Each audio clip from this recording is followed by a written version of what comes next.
Em nome do Pai que me criou e do Filho que me resgatou, do Espírito Santo que me santificou, divina vontade, reina na minha vontade. Ó minha mãe, eu te amo, tu me amas, dá-me um gole da vontade divina, a minha alma, me abençoa, Mãe, para que todas as minhas ações sejam feitas diante de vossos olhos maternais. Vinde, ó Espírito Santo, vinde por meio da poderosa intercessão do Imaculado Coração de Maria, vossa amadíssima esposa e nossa mãe. Amém. Então, vamos lá, 17 de março de 1900. Dor do Papa pelo abandono de muitos, especialmente dos sacerdotes. Quem se humilha atrai para si a Deus, a sua luz e a sua graça. Nesta manhã, o bendito Jesus me mostrou o Santo Padre com as asas abertas, enquanto buscava seus filhos para reuni-los sob suas asas, e ouvia seus lamentos, dizendo: Ó, meus filhos, quantas vezes tentei reunir-vos sob minhas asas, e vós me escapais. Escutai meus lamentos e tende compaixão da minha dor.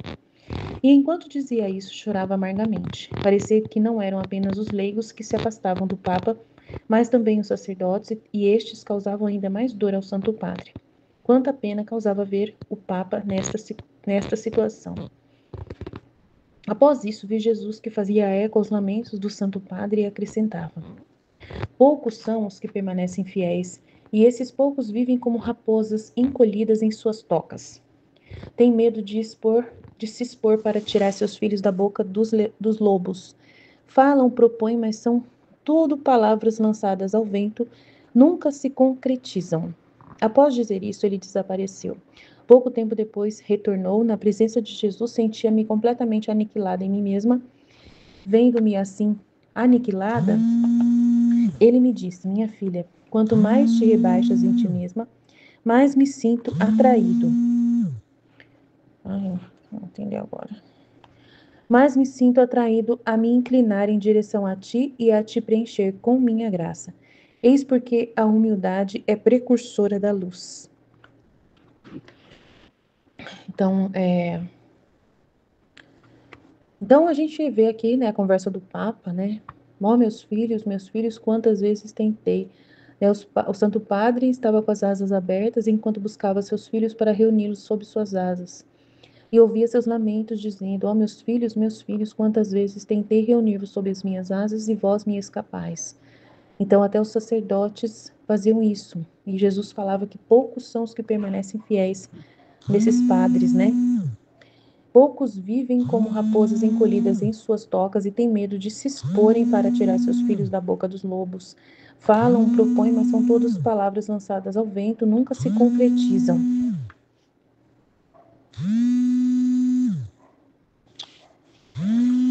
Ai, Jesus, agora que a pessoa está me ligando, eu estou ocupada. Então, após dizer isso, desapareceu. Pouco tempo depois retornou. Na presença de Jesus, sentia-me completamente aniquilada em mim mesma. Vendo-me assim aniquilada, ele me disse.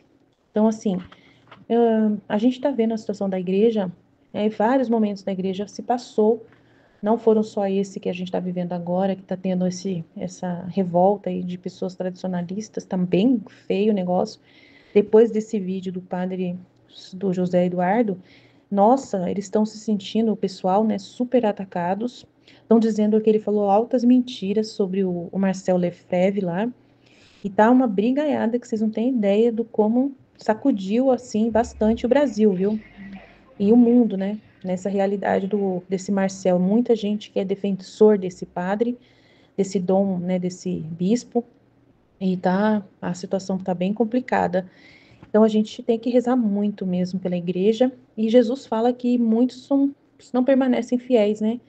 Que esses padres eles só falam da boca para fora, né? Mas eles têm medo de se expor para tirar os seus filhos da boca dos lobos, né? Falam, propõem, mas são todas palavras lançadas ao vento e nunca se concretizam. Então é muito complicado, né? A gente sabe que os padres são mesmo assim, né? Que muitos sacerdotes não são fiéis, eles estão ali no posto deles, mas eles não trabalham de verdade para a finalidade de salvar suas almas, né? De salvar as pessoas, né, do perigo.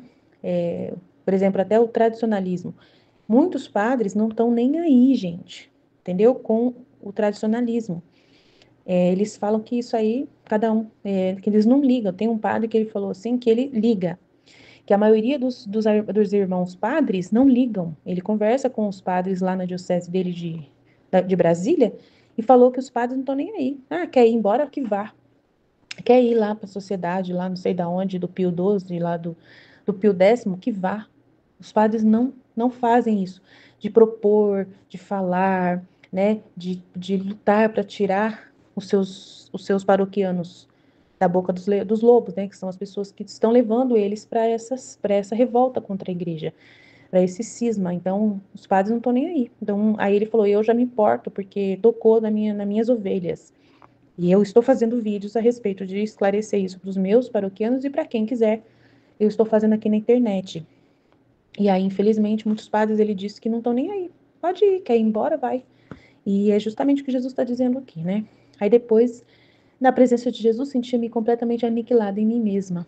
E vendo-me assim tão aniquilada, ele me diz, minha filha, quanto mais te rebaixas em ti mesma, mais me sinto atraído a me inclinar em direção a ti e a te preencher com minha graça.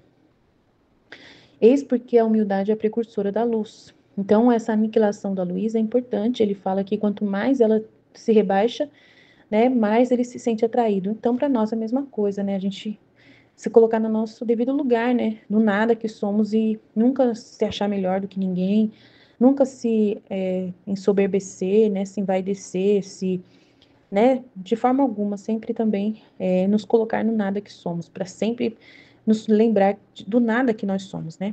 E no outro trecho, Luísa impede o Senhor de castigar as criaturas e faz isso por amor a ele. Estou lendo aqui a tradução do livro impresso, tá, gente? Após participar da comunhão, percebi que meu doce Jesus me convidava a acompanhá-lo, contanto que, se eu fosse junto, e quando o visse, compelido a enviar castigos pelos pecados cometidos, eu não deveria contestá-lo para que não os enviasse. Sob essa condição, saímos girando pela terra. Primeiramente, observei que não muito longe de nós, em particular, em alguns lugares, tudo estava árido. Voltando-me para ele, disse, Senhor, como farão essas pobres pessoas se faltar o alimento para se nutrirem? Ah, tu podes tudo, assim como fizeste tudo secar, também podes fazer tudo reverdecer. E como ele portava uma coroa de espinhos, estendi a mão e disse, meu bem, o que essas pessoas fizeram contigo, talvez tenham sido elas a colocar-te essa coroa de espinhos. Então dai-me a mim, assim ficarás aplacado e darás alimento para que não pereçam. E ao removê-la, pressionei-a contra a minha cabeça. Enquanto eu agia dessa forma, Jesus me falou, percebe-se que não posso te levar comigo, pois te levar e não poder fazer nada representa a mesma coisa. E eu, Senhor, não fiz nada, perdoa-me se agi mal, mas, leva-me contigo.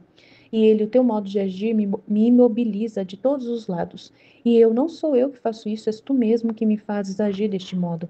Porque estando contigo vejo que todas as coisas são tuas, e que se eu não cuidasse das tuas coisas, pareceria que não estou cuidando de ti. Então deves me perdoar se agir assim, porque faço isso por amor a ti, e não deves me afastar por isso. Depois continuamos a girar. Eu fazia o máximo possível para não dizer nada sobre não castigar algum lugar, para não lhe dar ocasião de mandar-me retirar e perder sua amável presença. Mas onde não podia, começava a protestar. Chegamos a um ponto da Itália e estavam tramando algo, de onde deveria vir um grande desastre. Não entendi o que era, pois, tendo começado a dizer, Senhor, não permita isso, pobres pessoas como farão? Jesus, vendo que eu me afligia e queria impedi-lo, disse com autoridade, retira-te, retira-te. E tirando uma cinta de pregos e alfinetes que estava incrustada em seu corpo, que o fazia sofrer muito, acrescentou, retira-te e leva contigo esta cinta, dar-me-ás grande alívio. E eu, sim, eu a colocarei em teu lugar, mas deixa-me ficar. E ele, não, retira-te. E ele disse com tal autoridade que, sem poder resistir, em um instante me encontrei em mim mesma e não pude entender qual era realmente o plano. Então, no trecho aqui do outro, né, do outro aqui, que eu li aqui o que está no impresso, né? Aproveitei para ver no impresso.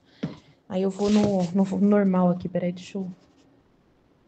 para ver se eu consigo meditar em cima do que está aqui no outro, né?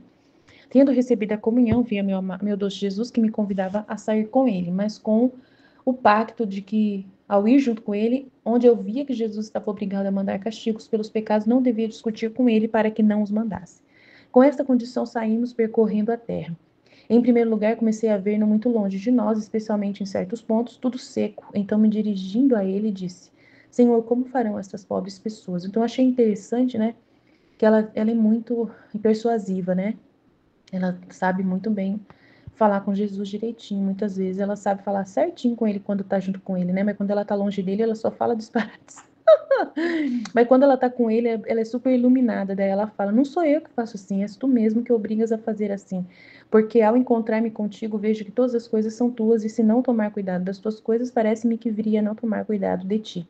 Por isso, me perdoa se faço assim, já que faço por amor teu e não deves afastar-me por isso. Então, ela é muito convincente quando ela tá com Jesus, mas quando ela tá longe de Jesus, ela só fala coisa difícil, né? E aí ele né, não tem muito o que dizer, né? É referente a toda essa realidade do sofrimento mesmo, de ver o que tem que ser castigado o povo, né? E ter que se opor a Jesus. Ela fica num impasse bem complexo aqui de não poder falar nada, segurar para não falar, mas em algum momento ela tem que falar, né? Tem uma grande desordem que ela viu na Itália. E ela viu, né, que as pessoas iam sofrer, e aí Jesus já falou para ela: retira-te, retira-te.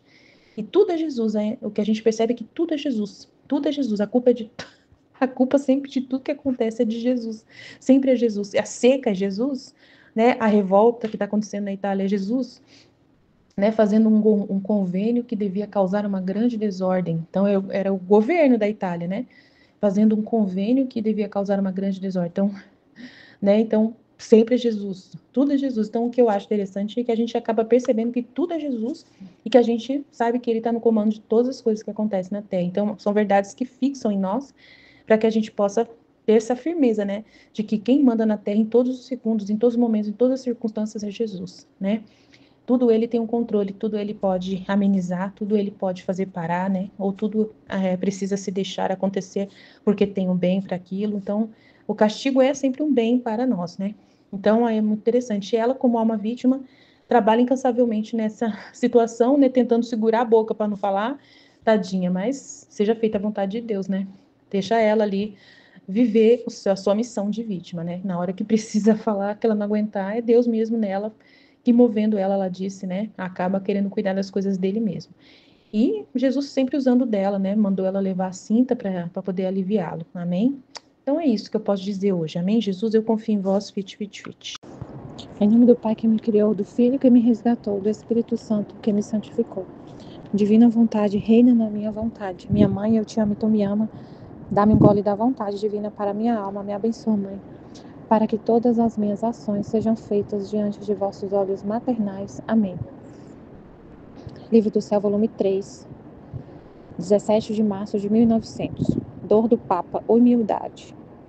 Esta manhã, o bendito Jesus me fazia ver o Santo Padre com as asas abertas, que ia em busca de seus filhos para recolhê-los sob suas asas, e ouvia seus lamentos que diziam: meus filhos, quantas vezes busquei reunir-vos sob minhas asas, e vocês me fogem. Ah, escutem meus lamentos, e tenham compaixão de minha dor. E enquanto dizia isto, chorava amargamente, e parecia que não eram só os leigos que se afastavam do Papa, mas também os sacerdotes, e estes davam mais dor ao Santo Padre. Que pena dava ver o Papa nesta posição. Depois disso, vi Jesus que fazia eco aos lamentos do Santo Padre e acrescentava: poucos são os que permaneceram fiéis.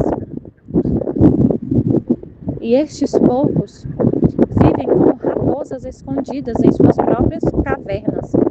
Têm medo de expor-se para arrancar seus próprios filhos da boca dos lobos. Falam, propõem, mas todas são palavras ditas ao vento, jamais chegam aos fatos. Dito isto, ele desapareceu. Depois de pouco tempo voltou e eu me sentia toda aniquilada em mim mesma, ante a presença de Jesus. E ele, vendo-me assim, me disse: minha filha, quanto mais você se abaixa em si mesma, tanto mais me sinto atraído a me abaixar para você e te encher de minha graça. Eis porque a humildade é precursora da luz. Então, o que Jesus está mostrando aqui é o que a gente está vendo acontecer, né? Com a situação da igreja, que tem um monte de sacerdote que se declara sede vacantista, que não reconhece o Papa, né? Não reconhece o Papa atual, não reconhece o Francisco, não reconhece o antecessor, não reconhece o João. Depois do Concílio Vaticano II, tem muitos que falam que o último foi o antes do concílio, né? Que depois do concílio nenhum papa que o papa não é papa, que a igreja parou então no tempo lá, enfim, então não estão com o papa, não estão em unidade.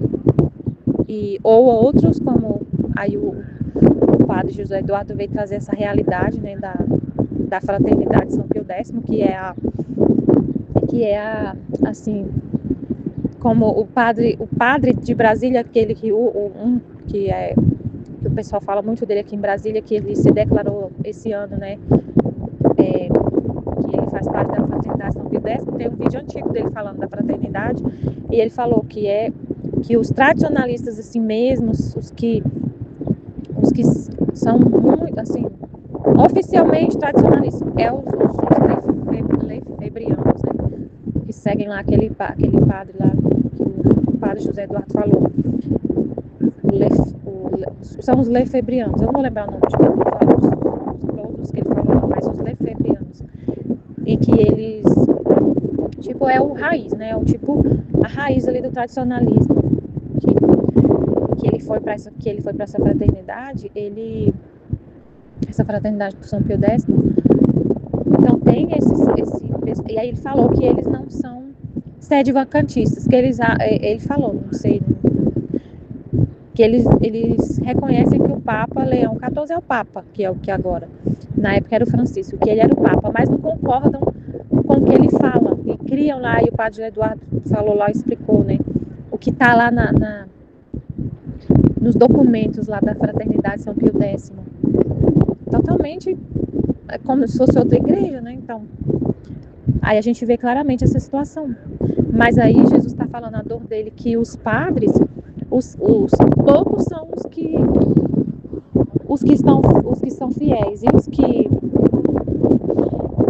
esses que são fiéis ficam escondidos, eles não falam, eles ficam escondidos, igual a raposa na toca, escondido numa caverna, não fala, não sai, é um campo assim para poder defender as suas ovelhas, né?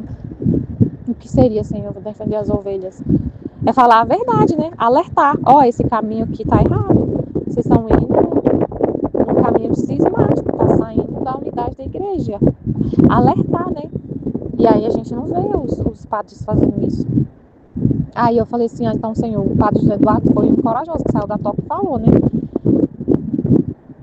Ele deixou assim, o que ele fez, o que ele falou, alerta as pessoas para não ir por esse caminho do tradicionalismo, de ir para a fraternidade. Pode ter alguém que estava em dúvida, né, se esse era o caminho certo. É muito importante os padres falar isso, falar a verdade, explicar, expor tudo.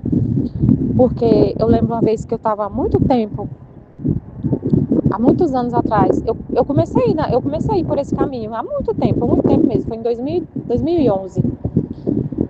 Tinha um colega de trabalho, que ele só ia na missa tridentina, e ele falava um monte de coisa da missa, falava que as coisas, essa situação, né, da missa nova, que não era válido, não sei o que, ele falava tudo isso. Como eu não sabia, eu não tinha conhecimento, eu comecei a acreditar no que ele estava falando. E aí eu fui, ele me chamou, vamos lá na missa tridentina, eu fui e achei muito bonita a missa. Achei muito bonita, mas eu fiquei assim, confusa, sem saber, será que realmente essa missa nova não é missa? E ficava aquela confusão, e ficava pesquisando na internet sozinha, tentando achar uma resposta para isso, né? Se era realmente, se eu tinha que ir, qual caminho seguir, eu fiquei em dúvida. E aí eu fiquei pesquisando na internet, mas não tem uma coisa assim. Eu achei algumas coisas que falava contra, falava que não, e não sei o quê, aí acabei não indo mais, né? Graças a Deus, mas assim, não indo mais por esse caminho de ir contra o Papa. Eu estava indo nesse caminho de ir contra, de ficar questionando e tudo, igual ele questionava tudo, ele estava, nossa Senhora. Aí é importante os padres falar, explicar, né? Falar a verdade e alertar as pessoas sobre a realidade, trazer o conhecimento, né, para a gente tomar a decisão correta. E aí os bons não falam, não tem coragem de falar, né? Muitos não falam, não tá nem aí. Que se quer ir, pode ir, não tem problema. É o que Jesus falou no outro trecho, né? Toda a sociedade conhece seus filhos, conhece quem faz parte daquela sociedade. Só a Igreja Católica que não. E aí, se o padre nem conhece quem é, então as pessoas vão e ele nem está sabendo que o pessoal da paróquia dele lá, que devia estar indo na paróquia dele, não está indo, tá indo na tá falando, não sabe, ele às vezes nem sabe. Não alerta, não sabe. Às vezes a pessoa tá ali a missa todo domingo, mas tá se alimentando ali na internet de um monte de coisa que fala que a missa nova é pecado, que não é válida. E aí a pessoa não acha a missa tridentina ali perto e fica em casa e não vai à missa. E eles nem estão sabendo, não tá falando sobre isso. Então é isso, né? Poucos são os que permaneceram fiéis, e estes poucos vivem como raposas escondidas em suas próprias cavernas. Tem medo de se expor para arrancar seus próprios filhos da boca dos lobos. Não falam, então se escondem, não falam, não tocam no assunto. Não toca no assunto, porque tocar nesse assunto traz problema, perseguição, traz conflito. Então, como que o padre José Eduardo deve estar sofrendo? Deve estar sendo perseguido e atacado, e tanto que está causando repercussão, né? Ele falando, sendo julgado de mentir, de que ele está falando mentira, que ele mentiu e não sei o que, um monte de coisa que está falando dele, né? E muitos têm medo de se expor. Não vou falar sobre isso. Tem medo de se expor para arrancar seus próprios filhos da boca dos lobos.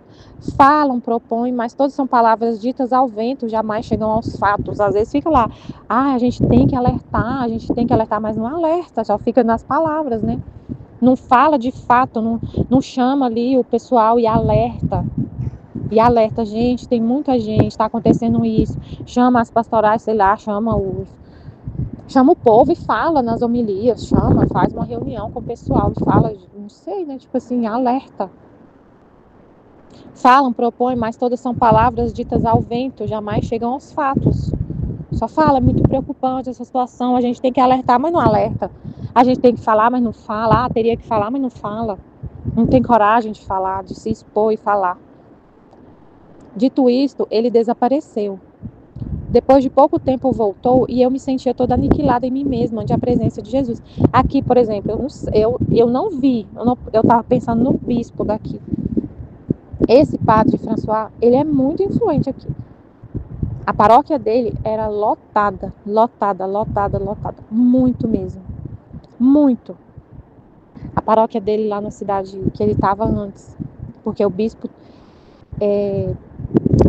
transferiu ele justamente por causa dele, ele tinha um folheto em latim dentro do missal e ele estava celebrando uma parte da missa em latim. E aí o bispo se incomodou e transferiu ele de paróquia. Agora eu não lembro para qual paróquia que ele foi transferido. Mas ele saiu dessa outra que ele estava. E lá ele era muito influente, muito querido, muito amado pelas pessoas. E aí, assim, eu não vi depois o bispo, depois que ele se declarou que está na fraternidade São Pio X, eu não vi o bispo falando nada, assim, alertando o pessoal sobre isso, não vi. Posso pesquisar depois, mas eu não vi tanto, assim. Se falou, tá bom, falou lá o bispo, pode ter falado em algum lugar, mas o bispo fala lá, o bispo daqui fala em algum lugar, mas para chegar no povo, não é todo mundo que vê, que olha na internet, que fica acompanhando essas coisas na internet. Se o bispo falou, se ele emitiu algum documento, algum comunicado sobre o assunto da fraternidade, não sei o quê, se o padre não fala para o pessoal lá na igreja, lá cara a cara, tem gente que não fica sabendo. E aí lá na paróquia que era do padre, muita gente pode ter seguido o caminho dele. Porque ele era muito influente, muito mesmo. Ainda é, né? Não sei como é que tá. Ele é uma sumida, mas enfim. É isso que eu entendi que Jesus está falando, né? De se expor para poder falar e defender os filhos, para eles não sair, não se desunir, né? Não sair da união com a igreja, com o Papa. Dito isto, ele desapareceu. Depois de pouco tempo voltou e eu me senti aniquilada em mim mesma, ante a presença de Jesus. E ele, vendo-me assim, me disse, é um ela se sentia aniquilada ante a presença de Jesus. Então ela ficava aniquilada ante a presença de Jesus. É o que ele quer, né? Que a gente se coloque no devido lugar ante a presença dele. Ele é Deus, Criador, eu sou criatura. Eu não vou querer ser e a gente ficar no nosso devido lugar, né? Aniquilados no nosso nada, diante de Deus. Ele que sabe, então, assim, quando a gente, por exemplo, não aceita a vontade de Deus, você quer mudar a vontade de Deus, você questionar a vontade de Deus, achar que a sua é melhor que a dele, é o não se aniquilar, né? Não concordar com a vontade de Deus, questionar, tipo, não aceitar. Porque se eu não aceitar de Deus, eu vou querer fazer a minha. Então eu acho que a minha é melhor que a dele, né? Se ele é o Criador. Então é muito sério esse negócio da vontade humana, né? Da gente querer agir com a nossa própria vontade. Porque é como se você falasse pra Deus, você não sabe o que fazer. Eu sei. Você não sabe o que é melhor. Eu sei. E eu vou fazer o que eu acho. Então você sobe nos tamanhos, né? Vou fazer o que eu acho, vou fazer o que eu quero. Eu não vou fazer o que o Senhor quer. Eu não concordo com o que o Senhor quer. Eu vou fazer o que eu quero, o que eu acho. Eu decido. Minha vida e qualquer coisa. É muito sério. Aí Jesus fala, minha filha, quanto mais você se abaixa em si mesmo, e esse abaixar em si mesmo, quando a gente depende totalmente de Deus, pra tudo, você depende dele. É um se abaixar, né? Tipo assim, você espera tudo dele, até o pensamento. O que pensar, o que falar. É para continuar vivendo, Senhor? Eu vivo, senão eu morro. Então você depende totalmente dele, você fica totalmente aniquilada, né? Só quer o que ele quer. Só querer o que ele quer, só querer o que Deus quer, e você se aniquilar ao extremo, assim. Por isso que ele fala que é o martírio dos martírios. Você se aniquilar ao extremo. Eu não quero. Imagina, gente. A gente às vezes não para pensar, né? O que Jesus fala do martírio dos martírios. Eu fiquei pensando aqui, né? Um exemplo. Não é que a gente vai fazer isso. A gente não vai fazer a vontade humana de ninguém. Não é para fazer a vontade humana de ninguém. Mas eu vou dar um exemplo do quanto viver com a vontade de outra pessoa é um aniquilamento, é um sacrifício, é o martírio dos martírios. Um exemplo. Você e seu esposo, por exemplo, você é casada e tudo que você vai fazer, não é que a gente vive assim, às vezes a gente vive um pouco assim, né, no casamento, mas não é que a gente faz a vontade do marido mesmo, não, é sempre a de Deus. É um exemplo hipotético, é uma analogia para a gente entender como que é aniquilar.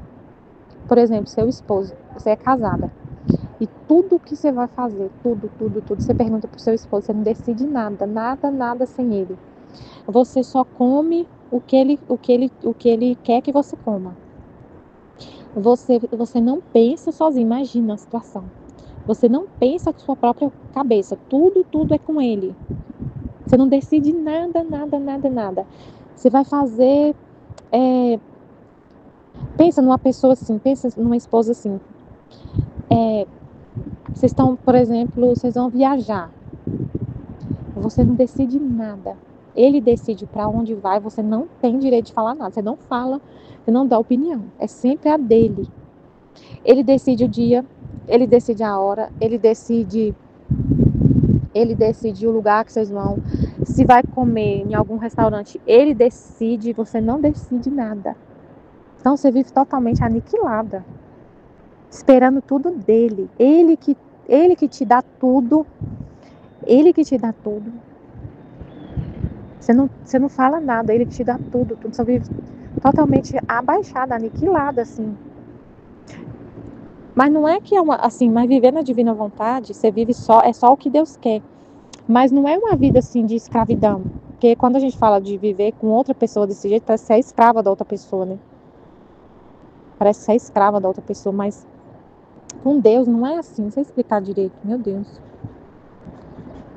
Mas é só o que ele quer, mas você não é escrava dele, né? Você quer o que ele quer, mas você ama o que ele quer. Se for para viver assim com o ser humano, desse jeito, às vezes o ser humano vai ser abusivo, né? Você vai viver de acordo com a vontade humana, mas não é assim. Com Deus não é. Deus é amor, né? Deus é amor. Deus é Pai. Ele te ama muito. A vontade dele é perfeita. Por isso que às vezes é complicado fazer uma analogia com a vontade de outro ser humano, porque não tem nem comparação. A vontade de Deus, ela é perfeita, ela é a fonte da vida. Ela é a beleza, ela é a vida, ela é tudo. Ela é a santidade, ela é amor, ela é ordenada, ela é linda, incrível. Tudo que Deus quer é perfeito, ela é perfeita. Então, viver com a vontade divina, uau, é a coisa mais incrível do mundo. Não é escravidão, não é vida de escravidão, é uma vida de felicidade, assim, impressionante. Você só vai querer o que é bom, o que é santo, o que é puro, o que gera vida. Mas você fica aniquilada. Você fica aniquilando a sua vontade humana, que é as trevas, né? Então você vai largar as misérias, os trapos, a pobreza, a feiura, a maldade, as trevas, a morte, que é a sua vontade humana, é a chave do inferno. Você vai aniquilar isso, você vai renunciar a isso. Para poder fazer o que é tudo, o que é santo, o que é puro, o que vai gerar vida, o que gera amor, o que gera luz, o que gera ordem. Então é totalmente diferente. Mas é um exemplo assim, para a gente ver como a gente fica aniquilado. Como ele falou, antes a mim você ficar aniquilado, é só querer. Então você fica é só o que Deus quer. Você não vai querer impor sua vontade. É só a de Deus. E a dele é incrível. Impressionante, incrível, santa, pura. Aí no outro trecho, a advertência de castigos. Tendo recebido a comunhão, via meu doce Jesus que me convidava a sair com ele. Mas com o pacto de que, ao ir junto com ele, onde via que Jesus estava obrigado a mandar castigo pelos pecados, não devia discutir com ele para que não os mandasse. Então você devia ficar aniquilada no seu eu, né? No seu eu não, você devia ficar aniquilada. Não discutir com Jesus, não ficar mandando ele fazer uma coisa diferente do que ele queria fazer, do que ele estava fazendo. Não querer, né? Mas ela é vítima, né? Então é uma situação que mais diferente, né?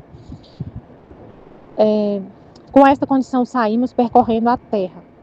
Em primeiro lugar, comecei a ver, não muito longe de nós, especialmente em certos pontos, tudo seco. Então, me dirigindo a ele, disse: Senhor, como farão estas pobres gentes se lhes falta o alimento para se nutrirem? Ah, você pode tudo. Assim como fez secar, assim faça que reverdeça. E como tinha a coroa de espinhos, estendi-lhe a mão, dizendo: Meu bem, que te fizeram estas nações, talvez te tenham posto esta coroa de espinhos. Pois bem, entregue-a a mim, assim ficarás aplacado, e lhes darás o alimento para não as deixar morrer. E tirando-a, coloquei-a sobre a minha cabeça. Enquanto fazia isso, Jesus me disse: Parece que não posso levá-la junto comigo, porque levá-la e não poder fazer nada é o mesmo.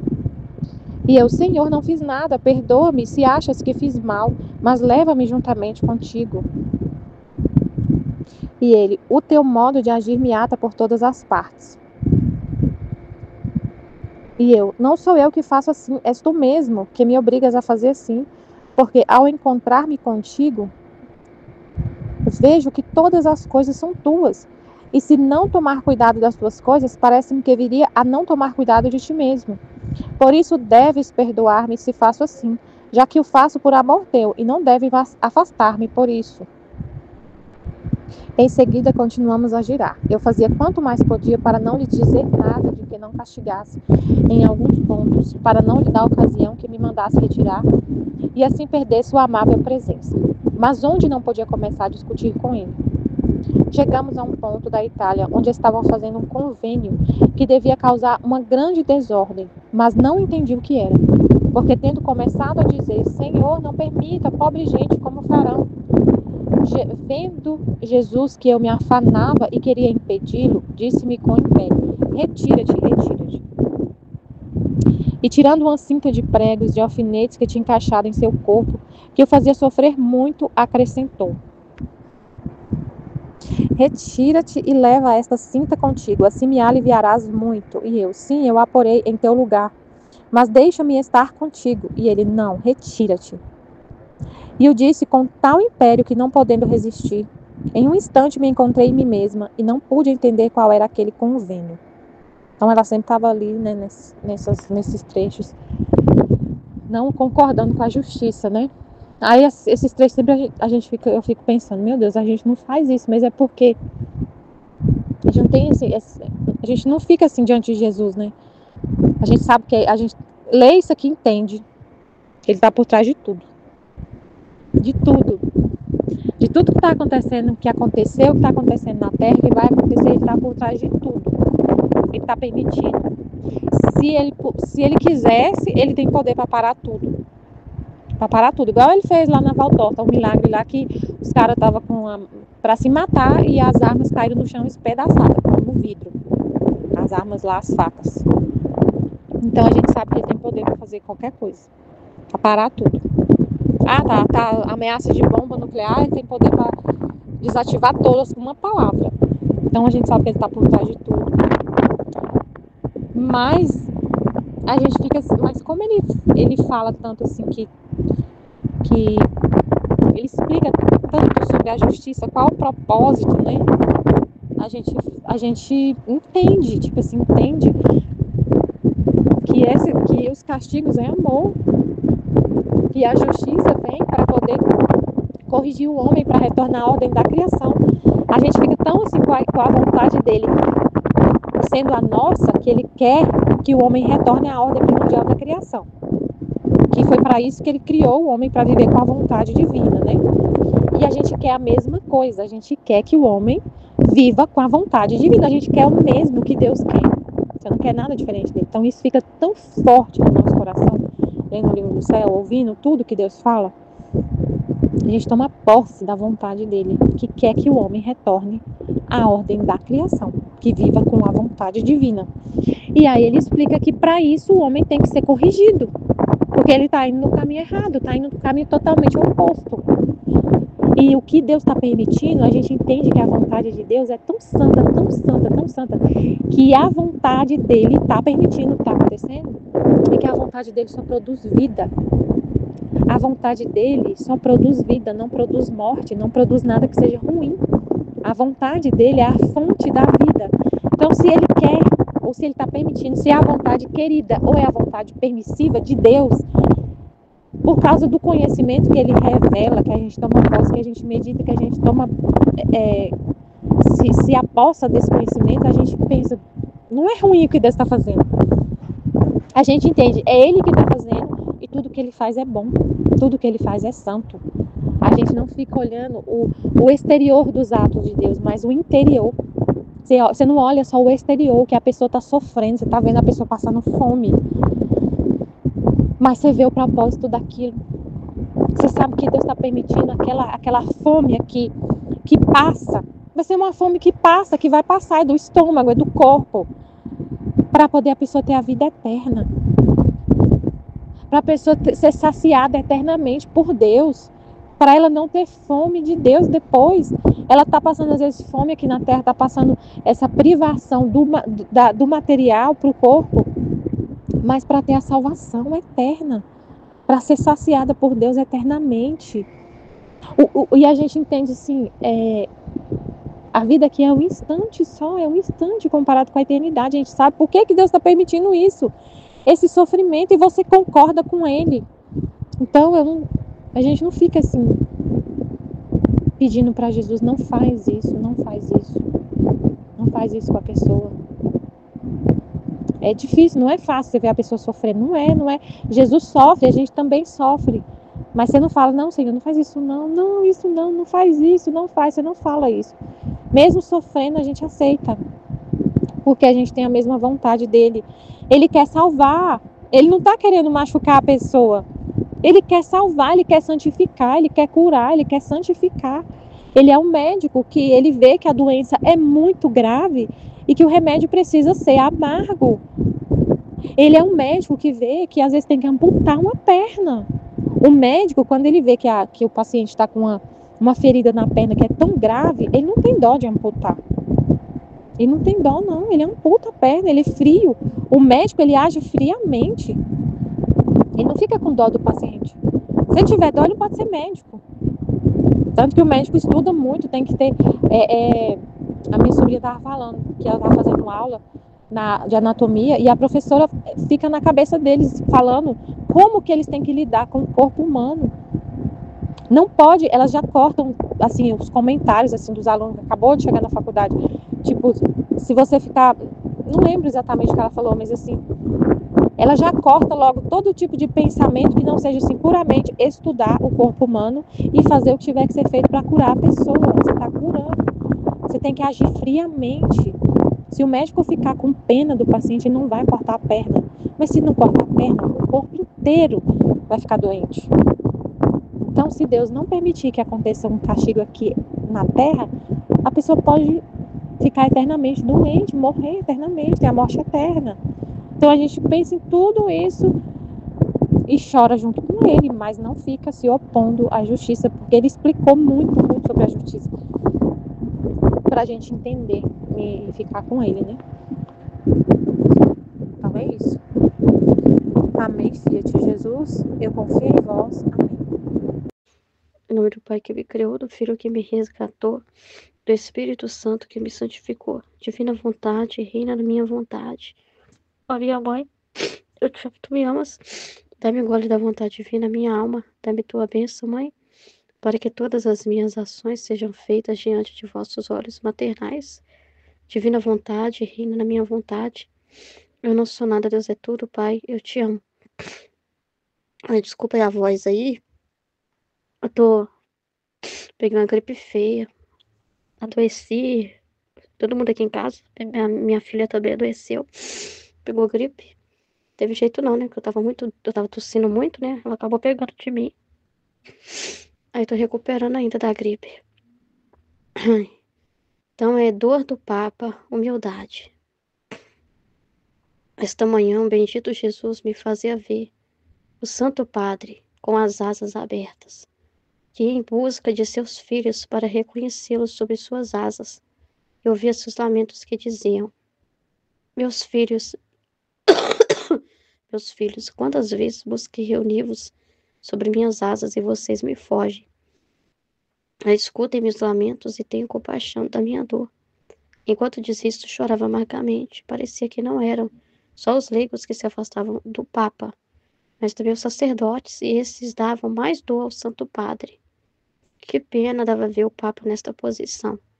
Depois disso, vi Jesus que fazia eco aos lamentos do Santo Padre e acrescentava: Poucos são os que permaneceram fiéis, e esses poucos vivem como raposas escondidas em suas próprias cavernas.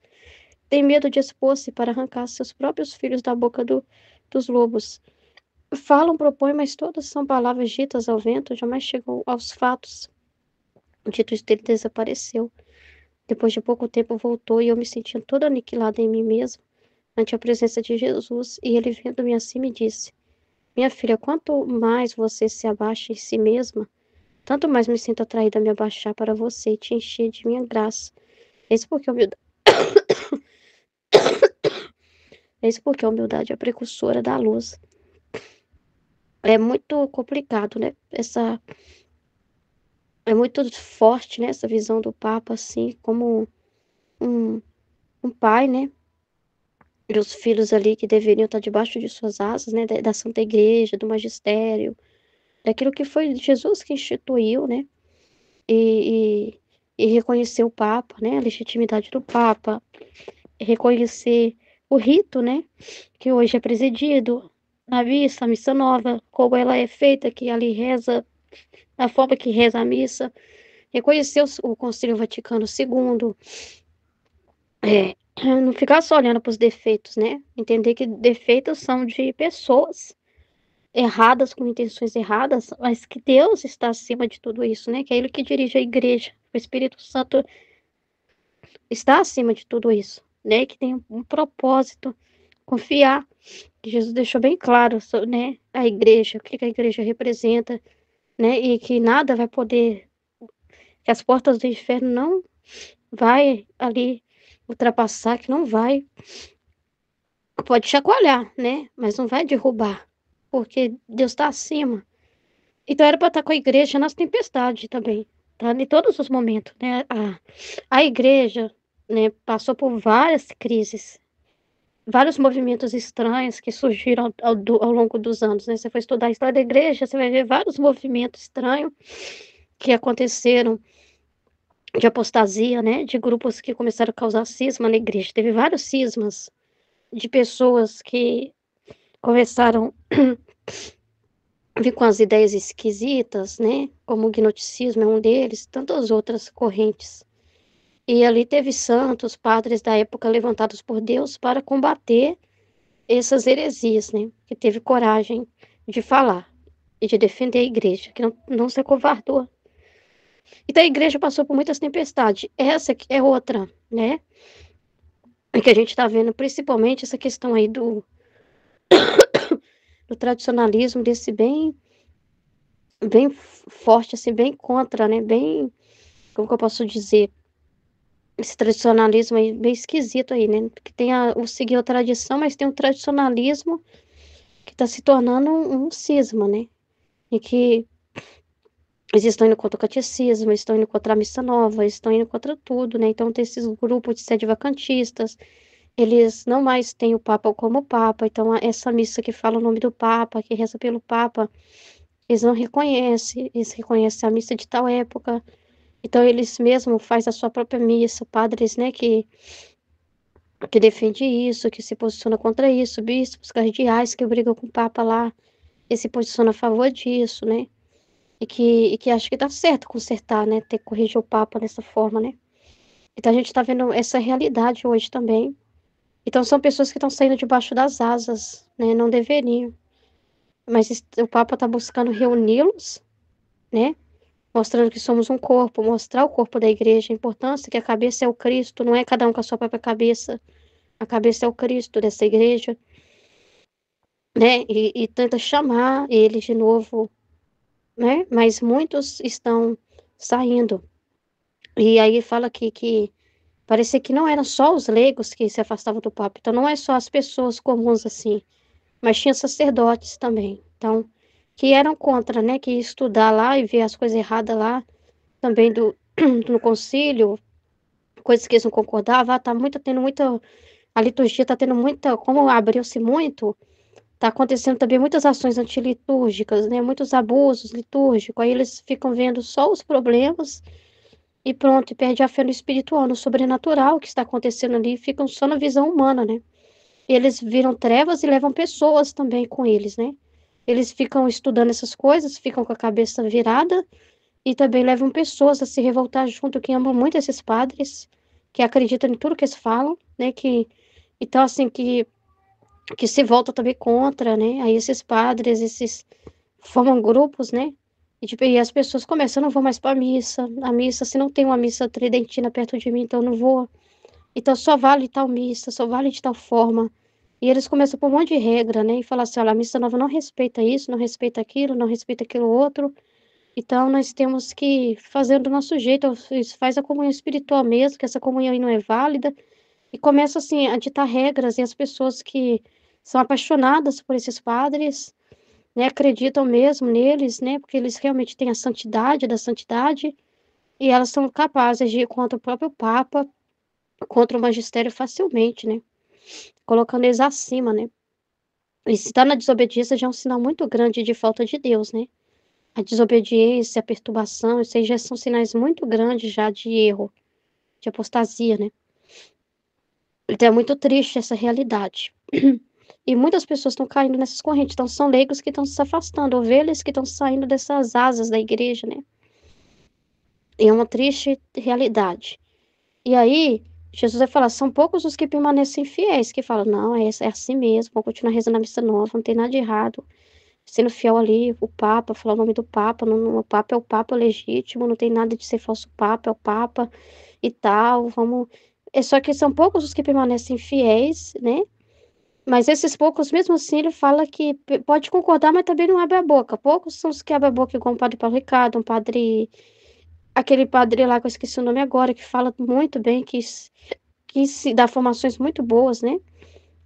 Esqueci o nome dele. Então, assim, são poucos, né? Que se posiciona ainda de dar uma formação espiritual para as pessoas, de mostrar, gente, ao perigo do tradicionalismo cego, ao falso tradicionalismo aqui, gente, que tá indo contra isso e aquilo. Olha o perigo que é você ficar preso a essas ideias e você ignorar isso, a tradição da igreja por tanto tempo, e você ignorar os documentos, o magistério, o catecismo e jogar tudo fora. Olha o perigo disso aqui. São poucos os que têm coragem de se manifestar, né? Então, Jesus está falando que muitos vivem da indiferença, né? Ah, não tem problema. Tá lá na igreja, mas assim, eles não se preocupam com esses assuntos. O que tá fazendo as pessoas afastarem? Eles não se preocupam muito. Eles se preocupam mais com promover outras coisas. Infelizmente, os padres é muito morno. A maioria é muito frio para essas realidades. Eles não têm uma visão assim. Eles não se preocupam com essas coisas. Eles se preocupam com outras coisas. Eles mandam o pessoal. Gente, tá tendo muita gente de rua, vai dar comida pro povo. Eles se preocupam com esse tipo de divisão. Gente, não pode ter divisão entre vocês, irmãos, um ajudando o outro, dando de comer. Não pode desviar o olhar para aquela pessoa que está precisando, tem que ser um bom samaritano. Esse tipo de divisão entre as pessoas, essas divisões menores, eles se preocupam. Mas esses outros conflitos que estão acontecendo, essa necessidade de dar formação espiritual para os seus filhos, que são ali os seus filhos ali que estão na sua paróquia, que são, né, a responsabilidade deles ali, de livrar eles disso também, porque pode ter muita gente que tá ali, mas também não tá acreditando. Muita gente que tá ali indo na missa, mas aí eles perceberam, por que que tem pessoas que tá na missa e tá com a cara fechada, na hora de bater palma estão com a cara ruim, aí tem algumas coisas que elas não participam, elas estão sempre ruins e tal, e questionando, né? Seria a hora também de se perguntarem, será que não é hora de dar uma formação para elas e explicar que não tem nada de errado no que tá acontecendo aqui, né? Não seria a hora.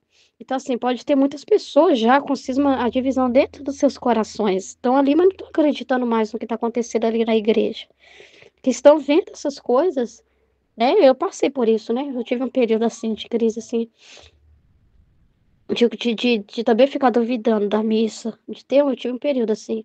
Tava na igreja, mas estava meio amarga, né? Ai, graças a Deus, Jesus me libertou disso, né? Graças a Deus. De não cair nesse cisma aí. Né, eu conseguia pessoas que já estavam até celebrando missa em casa, a sua própria missa. Mas assim, tem muitas pessoas assim que estão divididas, né? Então dá uma boa formação, ajudá-las, né? Assim, de ver como essa preocupação com uma coisa importante. Talvez tem uns que nem sabem o que é tradicionalismo direito, nem sabem o que é isso, não importa de ensinar para as pessoas, né? Ou, se sair tudo bem, problema, né? Isso não importa. Importa e muito, né? Então, assim, os que acreditam que estão ali, mas precisa falar, não é isso que Jesus falou. Tem que ter os fatos, né? A atitude, né? Então é muito sério, né? Aí depois ela fala de um aniquilamento, né? Que ela se sentia toda aniquilada na presença de Jesus, né? Se abaixar, essa humildade que a gente tem que ter, né? De estar no nosso lugar, né? Desculpa, gente. Isso é muito importante. Muito importante mesmo, né? Da alma, né? Ele fala, minha filha, quanto mais você se abaixa em si mesma, tanto mais me sinto atraído a me abaixar para você e te encher de minha graça. Isso porque a humildade é precursora da luz, então atrai a luz, né? A humildade se aproxima assim, acreditando, se aproxima pequeno, né? Se aproxima com muita grandeza, com muita soberba, você não vê a luz, né? Você não vê a luz. Agora, como alguém que acredita, humilde, que reconhece que não sabe nada, que depende totalmente de Deus, que é um nada em si mesmo, que não confia em si mesmo, aí essa pessoa está aberta para a luz, disposta à luz de Deus, né? Muito importante. Advertência de castigos. Tendo recebido a comunhão, via meu doce Jesus, que me convidava a sair com ele, mas com o pacto de que ao ir junto com ele, onde via que Jesus estava obrigado a mandar castigos pelos pecados, não devia discutir com ele para que não os mandasse. Com esta de condição, saímos percorrendo a terra. Em primeiro lugar, comecei a ver, não muito longe de nós, especialmente em certos pontos, tudo seco. Então, me dirigindo a ele, disse: Senhor, como farão essas pobres gentes que lhes falta alimento para se nutrirem? Ah, você pode tudo, assim como fez secar, assim faça que reverdeça. E como tinha coroa de espinhos, estendi-lhe a mão, dizendo: Meu bem, que te fizeram estas nações?